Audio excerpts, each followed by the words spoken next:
aujourd'hui, j'ai une invitée spéciale, Léa Cross, avec moi. Alors, je vais déjà vous expliquer un petit peu qui est Léa et je vais la laisser se présenter. Bonjour à toutes. Alors, oui, moi je suis Léa Cross. Je suis coach professionnel certifié Erickson comme Julie et également coach de l'âme. En fait, on s'est connus en formation il y a 2 ans. Exactement, c'est comme ça qu'on s'est rencontrés. On a commencé toutes les deux chez Erickson France quand on a fait notre formation on va dire classique en coaching. Et on s'est retrouvés à nouveau lors de la formation pour devenir praticienne self-coaching avec Moira Saul. Donc ça, c'était il n'y a pas si longtemps que ça finalement. Ouais, c'était il y a quelques mai, mois. Hein. Voilà. Et donc Léa, elle est venue me voir aujourd'hui. Yes, les retrouvailles. Voilà. Donc je me suis dit, il faut absolument que j'en profite pour qu'on puisse faire une petite vidéo toutes les deux et vous parler d'un sujet qui me tient beaucoup à cœur, un sujet qui est très intéressant, qui est l'hypersensibilité. Parce que Léa accompagne les femmes hypersensibles. Tout à fait. En fait, je me considère comme une femme sensible au service des âmes sensibles. Et j'accompagne les femmes sensibles, très sensibles et même hypersensibles pour qu'elles prennent confiance en elles et qu'elles s'affirment telles qu'elles sont, avec leur sensibilité qui est pour moi un cadeau de la nature. Donc si ce sujet vous intéresse, restez ici.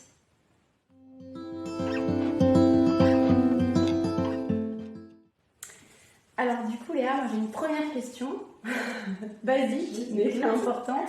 C'est quoi l'hypersensibilité et comment on sait justement si on est quelqu'un d'hypersensible? Alors, l'hypersensibilité. Alors, dans hypersensible, il y a hyper et sensible. Donc ça veut dire que la manière dont on perçoit le monde à travers nos 5 sens est beaucoup plus intense que la plupart des gens.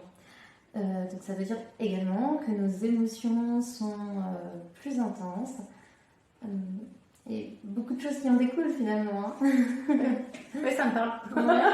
Et il y a plein de... Comment on sait qu'on est hypersensible?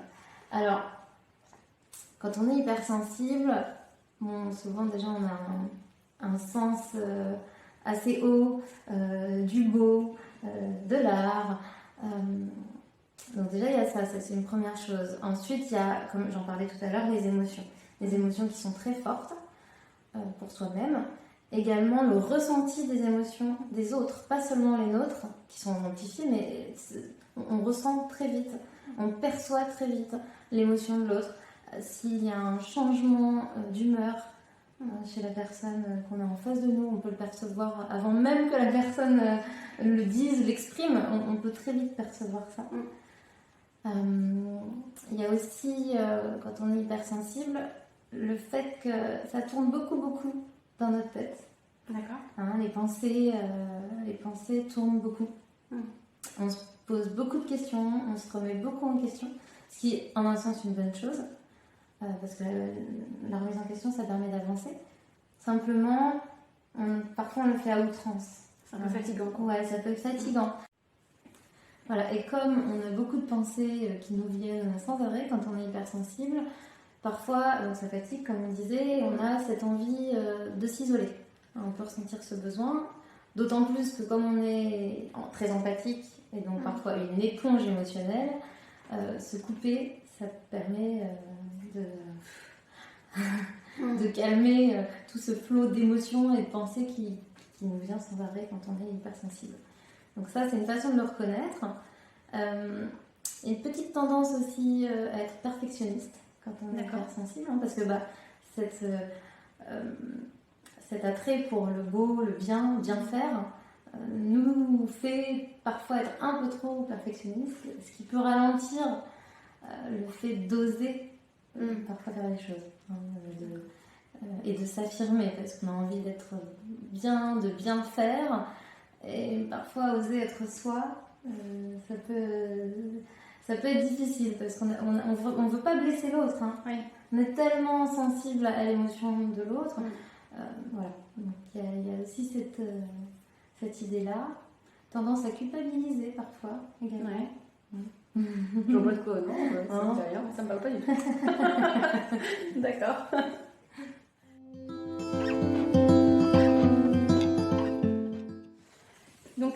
as évoqué pas mal de points, ou des choses qu'on peut vivre comme des conséquences un peu négatives. Mais est-ce qu'il n'y a pas aussi des points positifs à être hypersensible? Ah mais complètement. Moi, je suis, je suis fan de l'hypersensibilité parce que je trouve qu'on incarne l'amour déjà. Il y a un haut sens de l'amour avec cette empathie qu'on a, cette sensibilité très aiguisée qu'on a aussi. On peut être souvent très très créatif quand on est hypersensible. Donc ça, c'est des choses très positives. Et du coup, cette capacité à soutenir, à épauler les autres par notre empathie, et puis à créer. Ouais, je pense que c'est ce qui résume beaucoup les forces de l'hypersensibilité. Donc en fait, les femmes hypersensibles, c'est un peu des superwoman, on peut le dire. Ouais.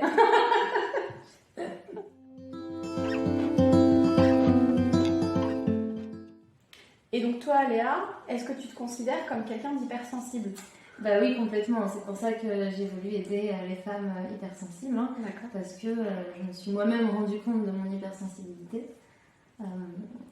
Parfois, je me sentais... j'avais l'impression d'être différente, parce que souvent, on se sent un peu différente quand on est hypersensible. Et bon, je me suis rendu compte que c'était une force. C'est ce qui me permet d'être très à l'écoute de l'autre, très empathique. Et c'est ça qui m'aide à être une bonne coach, moi aussi. Et du coup, est-ce que tu sais si ça touche beaucoup de gens, l'hypersensibilité? Oui, alors ça touche quand même une personne sur 3 en France à peu près. Niveau monde, on serait plutôt à 25%, mais en France, on serait à une personne sur 3. D'accord. Selon les dernières études. Donc ça touche bien plus de monde qu'on ne l'imagine. Alors quand on veut vraiment tester son hypersensibilité, on peut le faire auprès d'un psy. D'accord. Mais déjà, si on le ressent au fond de soi, qu'on a les émotions assez décuplées et une sensibilité assez forte, je pense qu'il y a forte chance qu'on soit hypersensible. Ce qui est important, c'est plutôt déjà d'en avoir conscience, déjà de cette sensibilité. Après, tout à fait.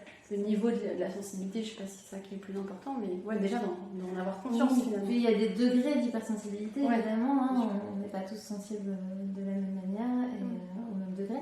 Mais d'en avoir conscience, c'est très très important, effectivement. D'ailleurs, moi j'aide les femmes que j'accompagne à prendre conscience de leur sensibilité, de leur hypersensibilité. Je les aide à mettre des mots sur cette sensibilité, comment elles le vivent, leurs émotions, leur sensibilité. Justement, j'allais te poser la question, du coup, comment tu les accompagnes, ces femmes hypersensibles? Et comme je le disais, d'abord, mieux comprendre, mieux se connaître et se comprendre avec sa sensibilité. Et puis ensuite, moi, je les aide déjà à se reconnecter à elles, à leur force, à tout ce qui fait leur beauté d'âme sensible. Donc par mes coachings, coaching de l'âme. Ouais, je vois bien. Tu vois bien, tu connais.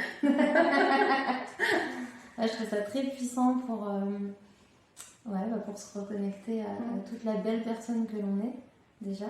Et puis, parfois, quand on est hypersensible, on se sent un petit peu en décalage et on a besoin vraiment de mettre beaucoup de sens dans tout ce qu'on fait. On fait tout avec le cœur, donc on a besoin qu'il y ait du sens dans ce qu'on fait, dans son travail, dans sa vie de manière générale. Donc je les aide à remettre du sens aussi et à oser. Il y a aussi cette partie-là, c'est-à-dire oser dire les choses. Donc peut-être il y a une partie aussi de confiance en soi, de confiance, de se poser aussi avec ses émotions, réussir à prendre de la hauteur sur ses émotions pour pouvoir dire les choses de manière plus posément, plus sereinement, et pour oser enfin s'exprimer tel qu'on est, quoi. Oser, parce qu'on a plein de choses à exprimer en tant qu'hypersensible, mais parfois on n'ose pas parce qu'on veut pas, on a peur de mal faire et de blesser l'autre. Donc là, c'est vraiment oser être soi, oser s'affirmer tel qu'on est et prendre sa place. Il y a vraiment toute une partie où j'accompagne sur le fait de prendre sa place, qui n'est pas, je le dis souvent, mais prendre sa place, c'est pas s'imposer par la force, c'est simplement occuper sa place en étant soi, en donnant son avis. Voilà. Avec sa propre personnalité. Voilà, merci Léa. Alors du coup, j'espère que ça vous a plu. Et si ça vous donne envie d'être accompagné par Léa, si vous vous retrouvez justement en tant que femme hypersensible, je vais vous mettre toutes les infos donc, sous la vidéo en description. Donc n'hésitez pas à la contacter. Vous pouvez y aller les yeux fermés. Oh, merci. Voilà. Donc je vous dis au revoir et je vous dis à la semaine prochaine. Allez, au revoir. Au revoir.